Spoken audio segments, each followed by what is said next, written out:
a lot of my lessons come from comedy, as we've talked about.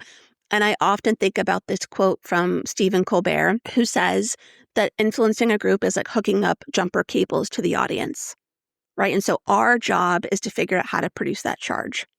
And that comes from not just what we say, but creating the conditions so that the group has a collective feeling and takes collective action. Our guest today, Lindsey Caplan, is a former Hollywood screenwriter turned organisational psychologist who discovered that the most expensive change initiatives fail for one simple reason. Yeah, Lindsey worked on shows like Curb Your Enthusiasm and Malcolm in the Middle. And she learned something pretty crucial there. The same techniques that keep millions of people glued to their screens can make your employees actually care about change. Today, we're discovering what Taylor Swift knows about engagement that most CEOs don't, and the framework Lindsey created called the Moved Model that helps you stop informing people and start influencing them. This could change how you think about every presentation from now on. Hello and welcome to Truth, Lies and Work, the award-winning podcast where behavioural science meets workplace culture, brought to you by the HubSpot Podcast Network, the audio destination for business professionals. My name is Leanne. I'm a chartered occupational psychologist. My name is Al. I'm a business owner. And we are here to help you simplify the science of work. Lindsey Caplan has an unusual background. She went from writing comedy in Hollywood to studying organisational psychology, and that combination led her to spot something most change management consultants miss. She realised that companies spend fortunes trying to move people through information dumps, when actually, what works is the same thing that makes us binge Netflix shows or buy Taylor Swift concert tickets. Perhaps not me, but certainly for some. I would. She's developed something called the Moved Model, which breaks down exactly how to influence groups of people, not manipulate them, but genuinely move them to care about change. And it's based on two simple axes: push versus pull, and one size fits all versus personalised. And the best part of this is that none of this requires charisma or a huge budget. It's about small choices that create big effects. So after this break, we'll discover why the phrase, "I'm really excited about this change," is killing your initiative, and what to say instead. See you in a sec. My name is Lindsey Caplan, and I am a screenwriter turned organizational psychologist, and I help organizations design the high-stakes messages and moments that move people emotionally and behaviorally. What am I famous for? I'm famous, I guess, for a model that I created called the Moved Model, which teaches folks how to influence at scale and move people in some way. Tell me, what is it about your background in Hollywood, you think, that taught you how to keep people's attention? Oh, a lot. I think we're taught, how to engage people on a page, how to keep people paying attention. There's a few things that stand out. One is this idea of stakes. And so what do we engineer so that people care about the character and care about what happens to them? So what's at stake for them? An example might be if you ever watch Schitt's Creek, which is one of my favorite shows.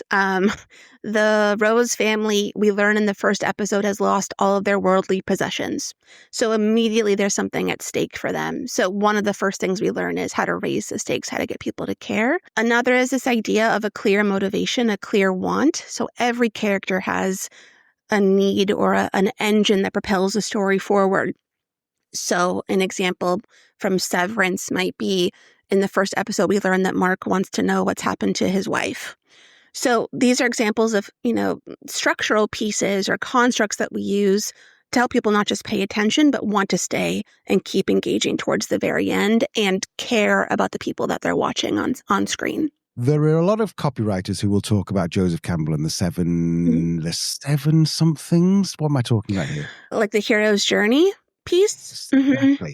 So is that just a load of rubbish, or are majority of films, the majority of films that are based around that? Oh, it's not rubbish at all. I mean, so much of what we aim to write has a very clear structure behind it. And I remember I studied screenwriting as an undergrad at Northwestern University in Chicago. And I remember once I learned the structure, I was like, oh, it's ruined it for me. I can never watch a movie again because now I know at page 75, there it comes. But actually, no. So it's not a load of rubbish. There's a clear structure and kind of rules to follow. And the point is that once you learn the rules, you can break them like anything else. You talk about group influence, I believe. So at what point did you realize that group influence was a different problem to solve than just straight communication? Well, I mean, so after I left Hollywood and screenwriting, I kind of went in a couple different paths. I found my way into learning and development, where I was scripting learning experiences for folks to educate or to build leadership skills or soft skills, etc. And then I got my master's degree in organizational psychology. So thinking about behavior change at scale across an entire organization. So that kind of planted the seeds for me. The central question of how do we move people, not just on a page, but in a room, is something I've been studying for a really long time. But I think we'll talk about this in a second, but it's a distinct skill to not just communicate or influence one person, but to influence many. And I think we're probably familiar with folks like Dale Carnegie, who taught us how to influence one-to-one. But my argument is this is a different skill that we can learn, and I'll talk about why and how. But more specifically, there were a few experiences I had where I realized the challenge people were having was they were focusing on what information to say, how to inform, but not how to influence. And that was the gap between not just getting people to listen, but to care, to act, to change, to move. And that kind of led me on this journey of figuring out how to teach this skill and help companies do it better. You've just said there's something really interesting. You said there's a difference between, and what were your exact words? Different between communication and what did you just say there? There's a difference between informing people and influencing them. That was it. And going back to this key word you said at the beginning, stakes, is that something to do with those? Yeah. Absolutely. I mean, I think we're probably familiar with the classic change management ism, which is what's in it for me, and understanding that for our audience or the folks that we want to move, it's very similar here in the idea of influencing people.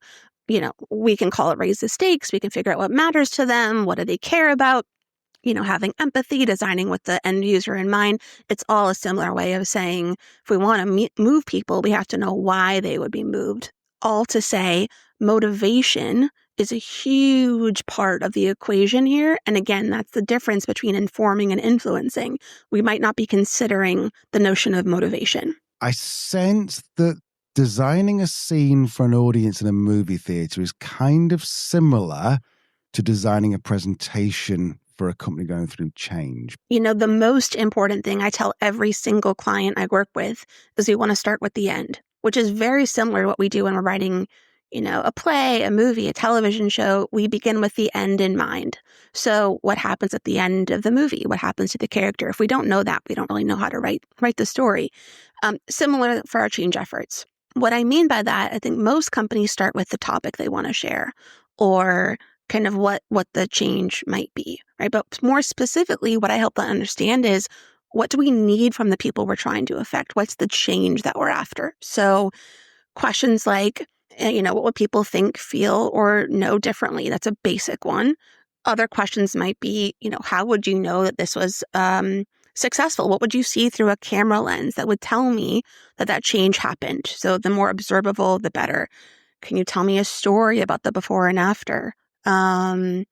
What matters to these people? Why would they be affected? And we'll get into this a little bit, but specifically, what kind of influence are we wanting? Are we wanting them to just comply?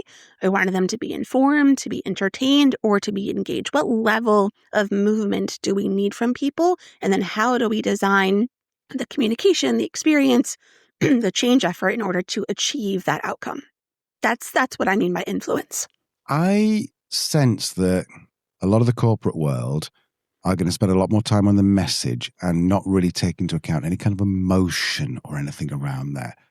I have a feeling you've got a thought on this. I mean, I'm nodding my head vigorously, of course. Listen, when I say spend time on the emotion, or you say that, I could see folks rolling their eyes, right? Like, emotion, ew. I don't want to do that.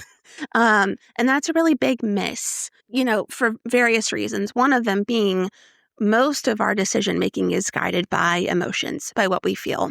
And emotionally connecting to what's being shared is the key to getting someone to do something long term. So the thesis statement that I use in my work is that we're not changed by content. We're changed when we are affected by that content, when we're moved by it, right? And so that's, again, the difference between informing and influencing. And that's what we're trying to get people to do. And I can walk you through specifically how to do that. But that is the shift. It's not just what we say, it's how we say it so that people care, engage, and act. And that's the skill. Just one anecdote quickly. We've talked about a little bit the difference between influencing one-to-one and one-to-many, or influencing a group. A lot of my lessons come from comedy, as we've talked about. And I often think about this quote from Stephen Colbert, who says that influencing a group is like hooking up jumper cables to the audience, right? And so our job is to figure out how to produce that charge. And that comes from not just what we say, but creating the conditions so that the group has a collective feeling and takes collective action. And to double click on Stephen Colbert, because why not? When he started doing The Late Show, there were a lot of interviews with him where he was saying that something wasn't clicking. People were laughing, but they weren't really, I guess, moved, for lack of a better word. And what he discovered, that the trick was not just to share kind of the facts of the day, but to share how he felt about them. And that was what helped his audience connect with him more. And so I often cite that with clients, and I say, yeah, we're giving your town hall updates, but people could watch that on their own, right? Or they could read about that in an email.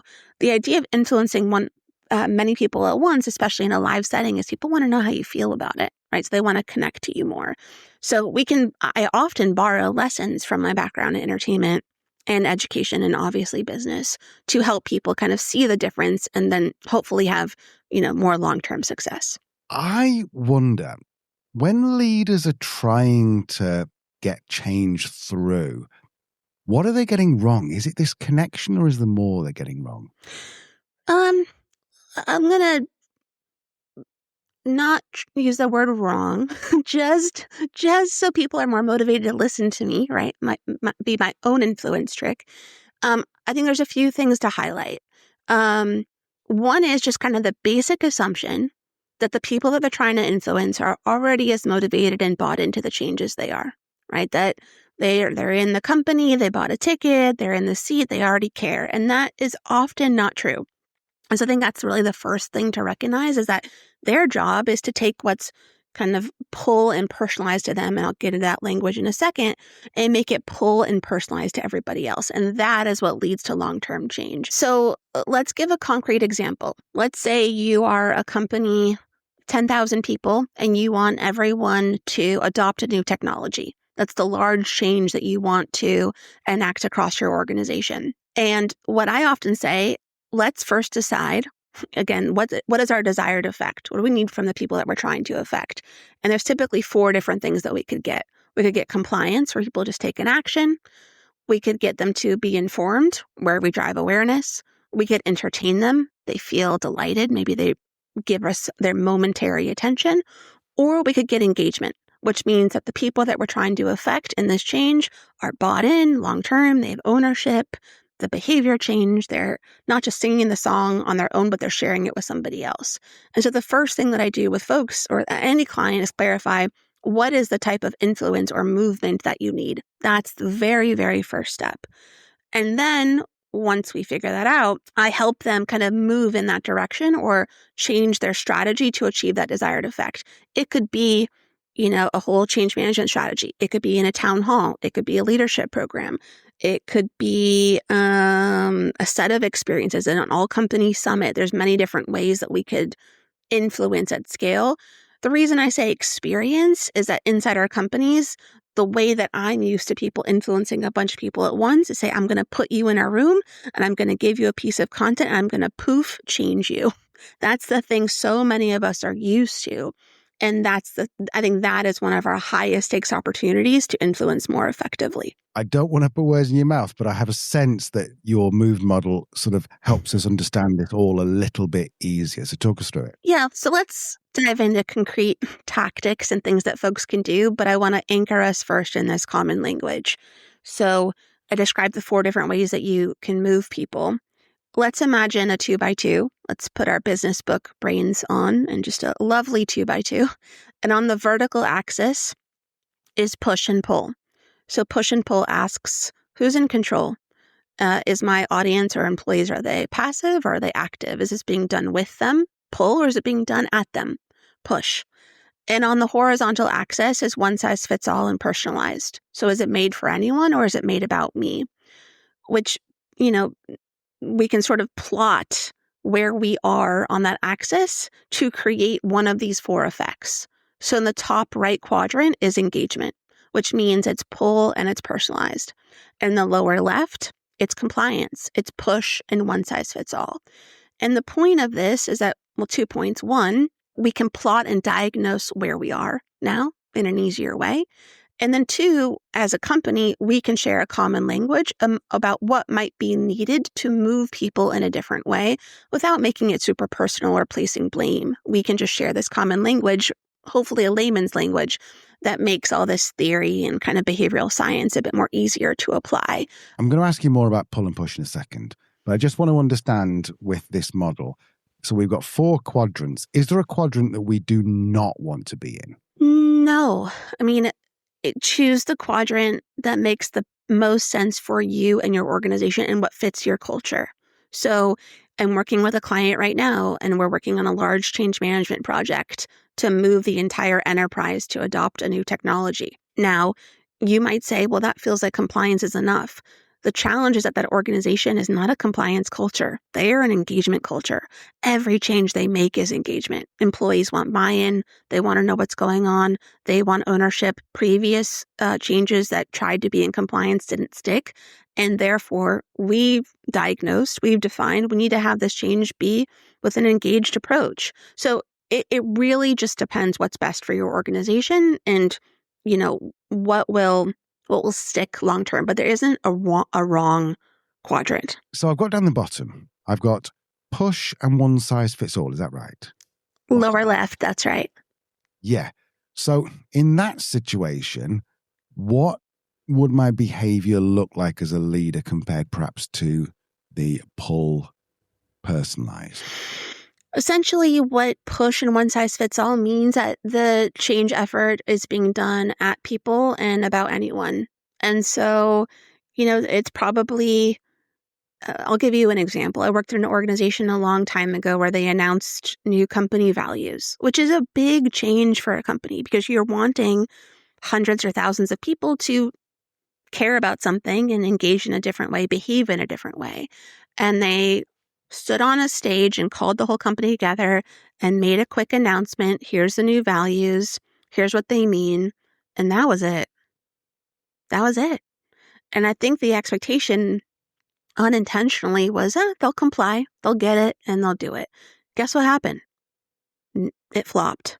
It completely flopped. Not only did people not remember the values, but they didn't spread, they didn't stick, no one cared. And then a year later, we redid the entire process with a pull and personalized approach.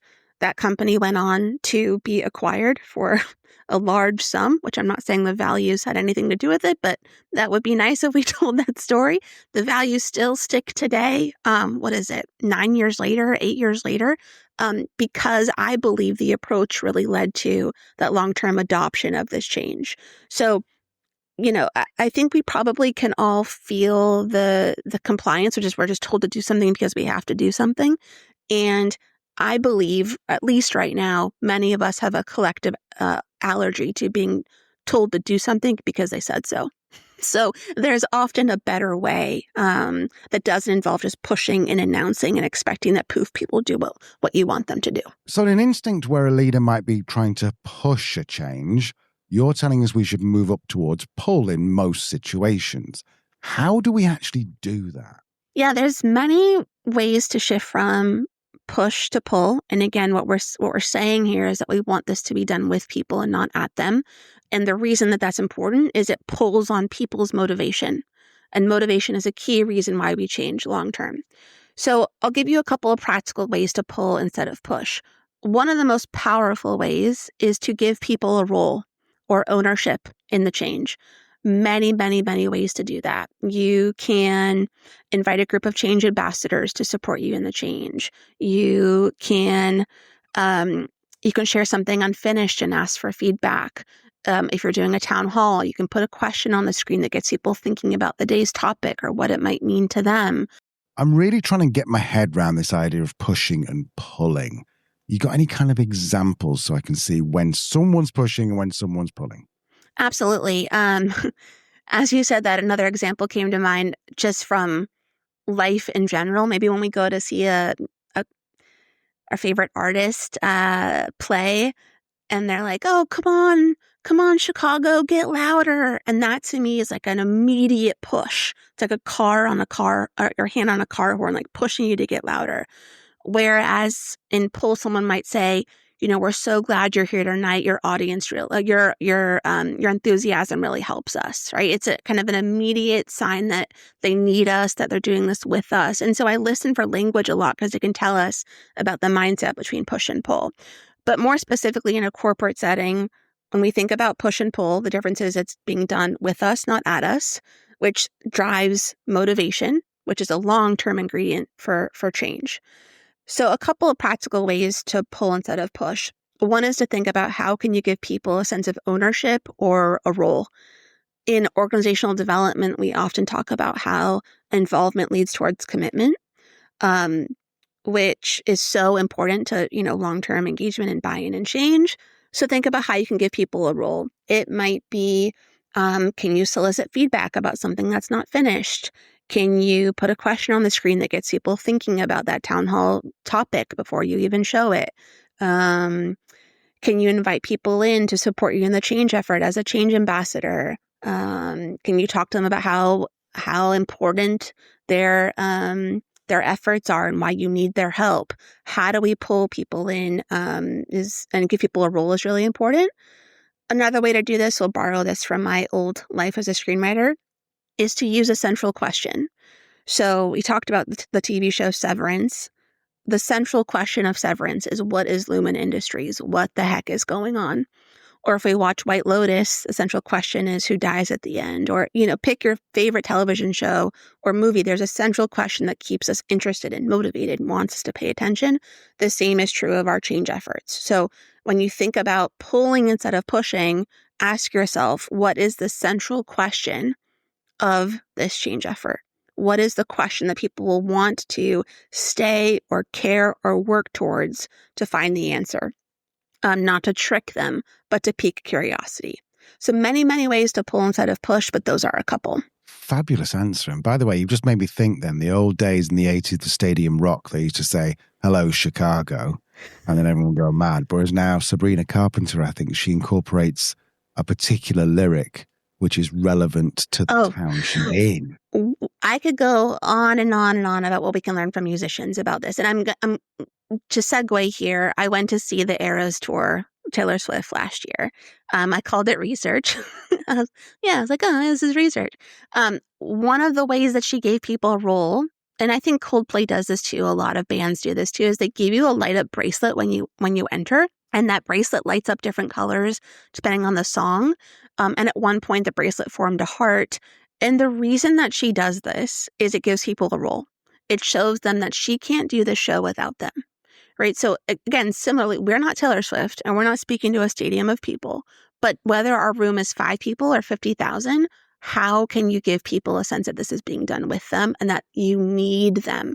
Musicians and performers, that's why, but people need an audience as a comedian, because they show them how important their laughter is to the success of the show. So much we can learn from entertainment in the pull regard, but I completely agree with you. So how do we be more Swift? How do we be more Taylor? See, I don't even know the vernacular. I'd like to be more Swifty, but I think those are the fans.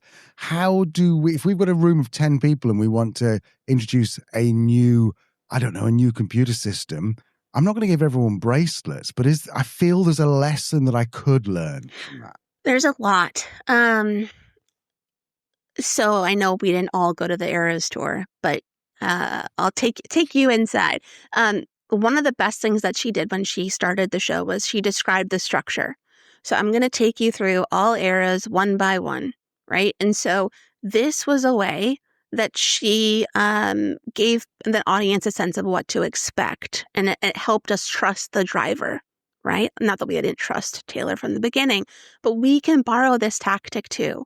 And I don't just mean an agenda slide, right? I mean, show me exactly what the structure is for, the town hall or the training program or whatever it is, so that we know where you're taking us and why. She, every single night, one of the dancers would say a phrase in the native language or sort of vernacular of that town. So that helped it feel like it was made for you, which is a key difference between one size fits all and personalized. And I bring up these techniques not because we are going to be Taylor Swift, but to say that it's not about charisma or about title or about force. Anybody can learn to influence people differently. And it doesn't mean we're changing the content. So Taylor didn't change, she didn't change her set list every night except for one portion. But it's about the conditions that she created that made you feel like this was being done with you and about you. And so we're all capable of that. What I'm really enjoying about this is that as you're speaking, it's all starting to fit a little bit together in my head, that Taylor Swift, she brings in emotions, so people feel emotional about it. Exactly. They feel it's personalized. They're pulled towards her. And to be fair, people have gone and paid money to go and see her, so they're naturally pulling. But go on, continue. Yeah, I'm head nodding. So 100%. It's all about being more connected to the person who's trying to influence you. And I think I said at the beginning, the thesis of all of my work is we don't change because of content or what's shared. We change when we're affected by it, when we're moved by it, right? And so everything that we're talking about, pulling and personalizing, is in that regard to help people be more affected by it. Specifically with musicians, one of my favorite things that they do is when they introduce a song, they'll tell you what it's about. So they'll say, this is a song about love. This is a song about heartbreak. This is a song about moving on, whatever it is. The reason that they're doing that is so you care about what they care about and you can see yourself in their song, which helps you feel more connected. So in personalization, that's so important. If we can share kind of the why behind it, the universal concept or the metaphor behind what we're doing, people will see themselves in the change that you're trying to create, which is, again, what leads to that long-term success. So if Taylor Swift is in a meeting one-on-one or one-on-two with record executives, she's not going to do this. So So I'm starting to understand there's a huge difference between her talking to 20,000 people in an audience and her talking to 2 people. Yeah. The difference is one-on-one, we can change in real time. We can gauge reactions. We can adjust. In a one-to-many setting or a group influence setting, we are trying to create kind of a shared feeling, which means we're managing the conditions in that room, which is, again, why we're doing pull, why we're personalizing. When I work with clients, it's not so much about changing the content. It's about changing how they share it for the effect that they want. That's the whole ball game here. I've got 2 words written down here: transmission gap and ownership gap. What's the difference? Well, when we talk about kind of mistakes that people make, I think there's 2. One is the transmission trap, which is the idea that more content equals more change. So if I just kind of keep transmitting information, I stuff the suitcase, that will solve the problem.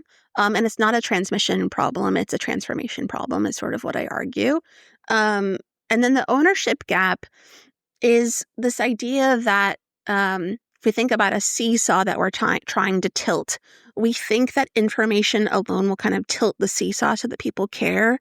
But really, it's about care and ownership, not just information. So how do we kind of tilt the power imbalances or the seesaw so that people care and have ownership over what we're doing and the change that we're seeking, and not just us, the leaders or the folks in charge. So those are, again, kind of language that I like to use to describe what folks may be unknowingly doing, or for an audience or employees, they go, oh, that's why that didn't affect me long term. That's why I wasn't moved. And then hopefully we can do differently.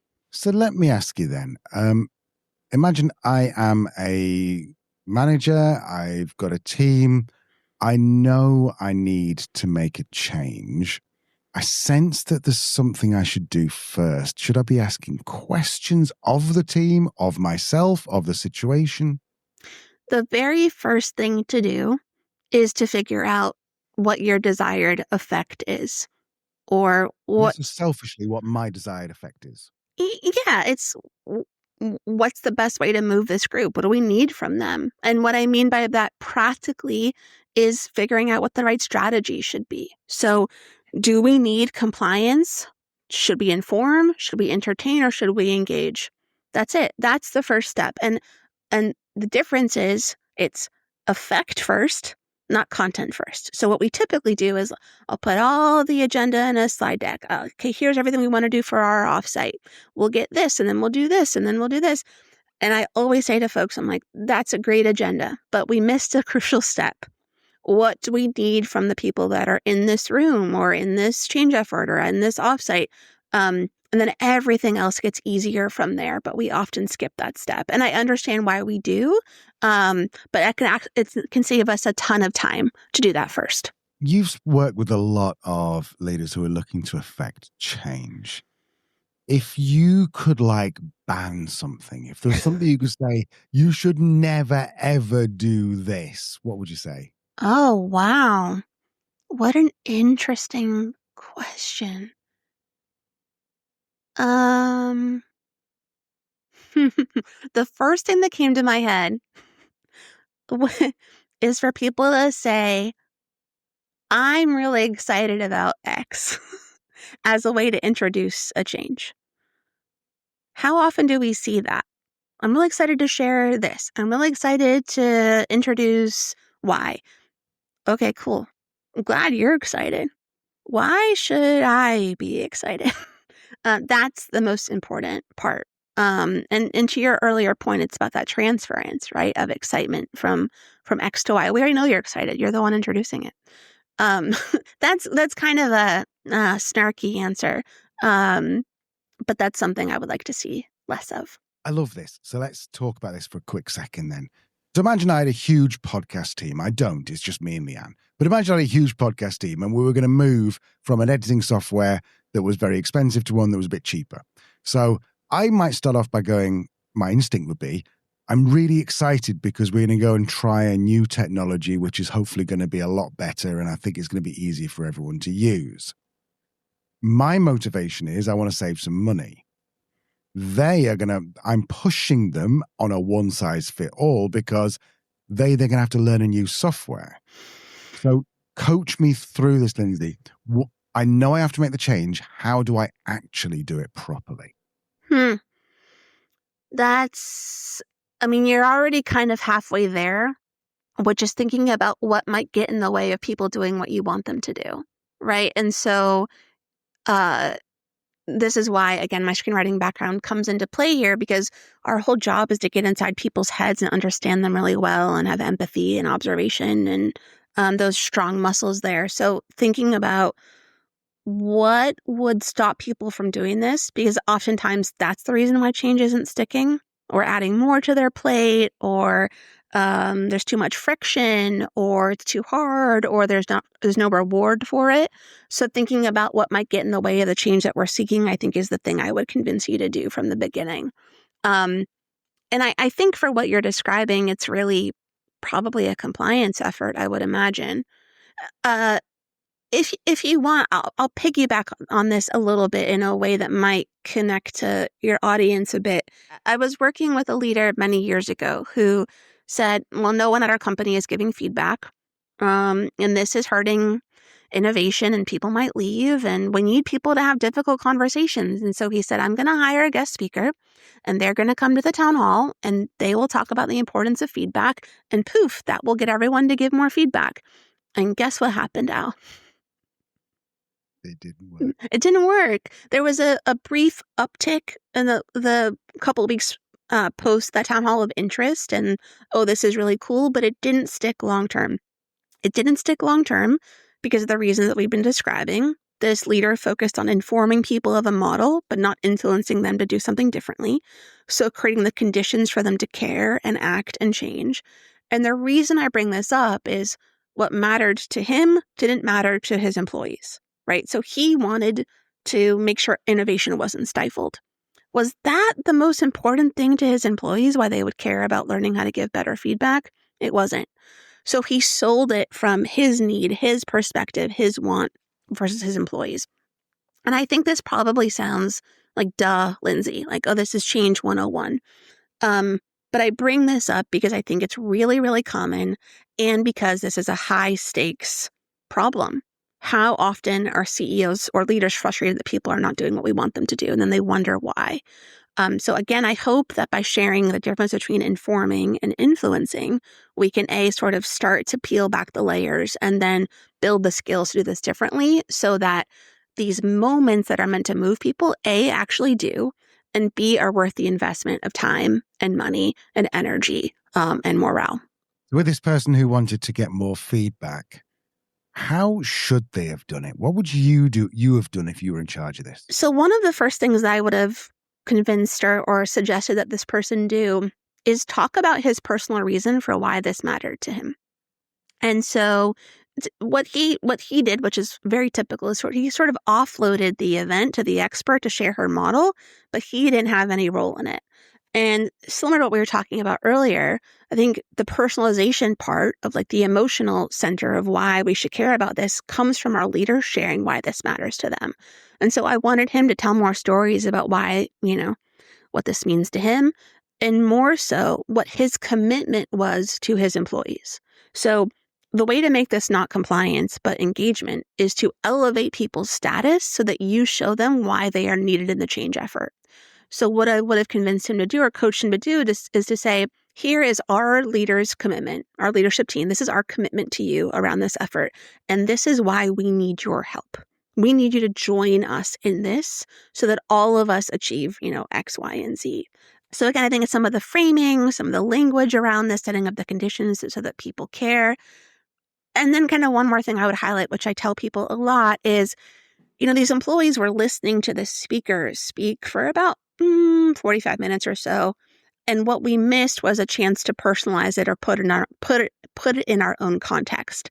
That can happen through debrief. It can happen through a question on the screen. It can happen by turning to the person next to you and, sharing what you think about this.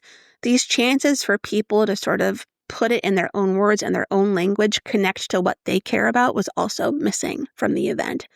And so I say this because these changes that I suggest are not major. They don't take a ton of time, but they're small choices that I think, and I hope, and I've seen have large effects on the change that we seek long term. I cannot let you go without asking you this question. Movie with the greatest story, in your opinion? The movie with the greatest story? Whoa. No, but come on. We don't get Hollywood screenwriters on very often. We have to ask you that. Oh my goodness, the greatest story. It's personal, right? And I'm not trying to, shy away from your question, but the things that move us are the things that connect to us personally, maybe what's happening in our life at that time or, what is pertinent to us. There's a movie called Once. It's an Irish movie. I don't know if you've heard of this. That to me is one of the simplest, most beautiful movies I've ever seen. Very, very simple story of a man and woman who kind of support each other to make their musical dreams come true. That's the movie that's sticking out to me. No special effects, no big budget stars, just simple, really good storytelling. If there was one thing, just one thing you'd plead with our listeners to take away from this, what do you think? So I think if there's one thing I want people to take away, it's the idea that people are not changed or moved by content. They're changed when they are affected by it, right? And so that is our goal, to help people be more affected by what we're sharing, by the change that we're after. And that is the key to long-term success. That was Lindsey Caplan. And if that resonated, you should go to our website there and take the Moved quiz right now. It is at www.gatheringeffect.com/quiz. Link is in the show notes. Of course it is. Let's wrap up with our top 3 takeaways for leaders who want to actually move people, not just inform them. So lesson 1, effect first, content second. Before you build that deck or book that speaker, Ask yourself, what do we actually need from these people? Is it compliance, awareness, engagement? The answer determines everything else. Most leaders skip this step and wonder why nothing sticks. Number 2, pull people in, don't push at them. If you give people a role in the change, if you ask for feedback on something unfinished, if you use a central question that creates curiosity, it's going to work. The formula's simple. Involvement leads to commitment. When people feel ownership, change genuinely and actually sticks. And lesson 3, stop saying, I'm really excited about this. We know you're excited. You're the one introducing it. Instead, tell people why they should be excited. Share your personal connection to the change. Make it about their needs, not yours. Remember, what matters to you doesn't automatically matter to your employees. Yeah, Lindsey's approach isn't about manipulation or tactics. It's about understanding we're human beings who make decisions based on emotion and not on logic. And if you want long-term change, you need people to care, not just comply. You can find Lindsey at gatheringeffect.com, where, as Al said, you can take her free moved model quiz to discover your default style of influencing groups. It's a 5-minute assessment that might just explain why some of your change efforts haven't stuck. We'll, of course, put all the links in the show notes. That's all for today. Remember, you don't need to be Taylor Swift to move people. You just need to understand the difference between performing at people and performing with them. This is Truth, Lies and Work. We'll see you next week.